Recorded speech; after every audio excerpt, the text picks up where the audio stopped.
Good morning students, today we will study Hindi में आज हम पढ़ेंगे पाठ नंबर 6 पूर्ण शिक्षित।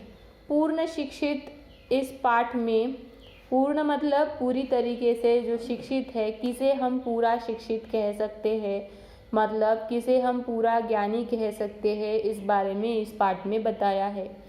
यहाँ पर इस पाठ में जंगली पशुओं की कुछ जानकारी बताई है, उनकी सहज बुद्धि, मुसीबत से वो किस तरीके से नहीं घबराते हैं, साहस में वो कैसे काम लेते हैं, विपरीत परिस्थिति में वो परिस्थिति का किस तरीके से मुकाबला करते हैं और सही सोच से वो किस तरीके से आगे बढ़ते हैं, इसके बारे में इस पाठ में हमें बताया है।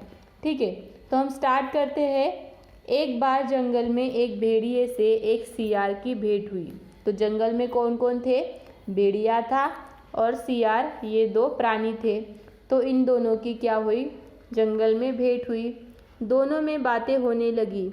बातों के क्रम में भेड़िए ने सियार से पूछा, तुम कितने शिक्षित हो? तो दोनों एक दूसरे से बातें करने लगे भेंट होने के बाद। तो भेड़िए ने सियार से पूछा कि तुम कितने शिक्षित हो? सियार ने कहा, सच बताऊं, मैं अर्ध शिक्षित हूँ। सियार, ये प्राणी ने क्या कहा भेड़िए से कि मैं अर्ध शिक्षित हूँ। इस पर भेड़िए ने कहा, तब मैं तुमसे 2 गुना शिक्षित हूँ। तो भेड़िए ने कहा, तुम अर्ध शिक्षित हो तो मैं तुमसे 2 गुना शिक्षित हूँ। 2 गुना शिक्षित मतलब क्या है कि मैं पूरा शिक्षित हूँ। उसी समय वहाँ पर झाड़ियों के पीछे से एक खूंखार बाघ निकलता है। खूंखार मतलब बहुत बड़ा वहाँ पे बाघ निकलता। बाघ को देखकर सियार ने धीरे से भेड़िए से कहा, महाशय, आप पूर्ण शिक्षित है, अतः आप ही बताइए कि इस खूंखार बाघ से प्राण रक्षा कैसे की जाए। तो उनके सामने क्या आ गई? एक बड़ी समस्या आ गई। बहुत बड़ा प्राणी आ गया, वहाँ पे बाघ आ गया। तो सियार ने कहा कि आप ही बहुत बड़े पूर्ण शिक्षित है, तो आप ही बताइए इस बाघ से किस तरह प्राण की रक्षा की जाए। लेकिन बाघ को देखते ही भेड़िए की घिघनी बंद गई। घिघनी बंद हो जाना मतलब क्या है? मुंह से, भय के कारण मुंह से आवाज़ न निकलना। इतना डर गया कि उसके मुंह से आवाज़ न निकल सकी। मतलब भेड़िया बाघ को देखकर बहुत डर गया था। बाघ गुर्राया मतलब उसने अपनी आवाज़ निकाली। तुम दोनों कहीं जा रहे हो क्या? उसने पूछा भेड़िया और सियार को, क्या तुम दोनों कहीं जा रहे हो? इतना कहकर वह उछलने की स्थिति में खड़ा हो गया और वह खड़ा हो गया। सियार ने थोड़ा साहस दिखाया और थोड़ी सूझ से काम लिया। सियार ने साहस दिखाया। साहस मतलब क्या है?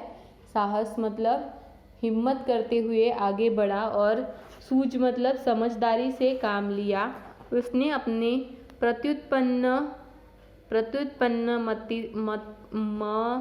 मतित्व मतलब क्या है? तुरंत बुद्धि से, वहाँ पर सूझने वाली तुरंत बुद्धि का प्रयोग करते हुए कहा, महाराज, एक समस्या का समाधान करने के लिए हम लोग आपके पास ही आ रहे थे। तो सियार ने क्या अपनी वहाँ पर तुरंत बुद्धि लगाई और बाघ को कहा कि महाराज, हम एक समस्या का समाधान करते हुए आप ही के पास आ रहे थे। थोड़ा रुककर बाघ ने पूछा, समस्या? कैसी समस्या? तो बाघ ने उसे पूछा, समस्या है? किस तरीके की समस्या है? कैसी समस्या है? महाराज, हम दोनों के बीच में एक विवाद उठ खड़ा हुआ है, जिसे अपनी श्रेष्ठ बुद्धि से आप ही सुलझा सकते हैं। सियार ने बहुत विनीत होकर कहा। विनीत मतलब बहुत करुण स्वर में शांत होकर कहा कि हमारे दोनों के बीच में एक समस्या उठी है कि हम दोनों में कौन ज़्यादा शिक्षित है, तो उसे आप ही सुलझा सकते हैं। सियार की बात सुनकर बाघ प्रसन्न हुआ। वह आराम की मुद्रा में बैठते हुए बोला, बोलो, किस बात पर विवाद है? तो सियार की बात सुनकर बाघ प्रसन्न हुआ और बोला कि बोलो कि तुम्हारा वाद किस बात पर है? सियार बोला, श्रीमान, मैंने 2 मुर्गे पकड़े हैं। मेरे मित्र भेड़िए का कहना है कि एक मुर्गा उसे मिलना चाहिए क्योंकि वह मुझसे 2 गुना शिक्षित है। अब इस समस्या का समाधान आप ही कीजिए कि कौन कितना शिक्षित है। तो सियार ने बाघ को बताया कि श्रीमान, मैंने 2 मुर्गे पकड़े हैं और मेरे मित्र भेड़िए का कहना है कि उसमें से एक मुर्गा उसे चाहिए क्योंकि वह मुझसे 2 गुना शिक्षित है।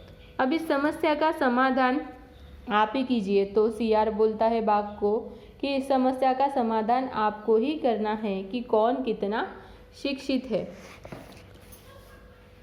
बाघ ने भेड़िए के ऊपर से नीचे तक देखा और पूछा, भेड़िए तुम कितने पड़े हुए हो? भय के मारे भेड़िया दांत किटकिटाने लगा, वह कुछ बोल न सका। बाघ ने तभी भेड़िए से पूछा कि भेड़िए तुम कितने पड़े हुए हो? लेकिन भेड़िया पहले ही बाघ से बहुत घबराया हुआ था। उसके मुंह से शब्द न निकल रहे थे, उसके दांत किटकिटा रहे थे, वह कुछ बोल न सका। स्थिति को संभालते हुए सियार ने कहा, महाराज, यह कह रहा है कि इसके पास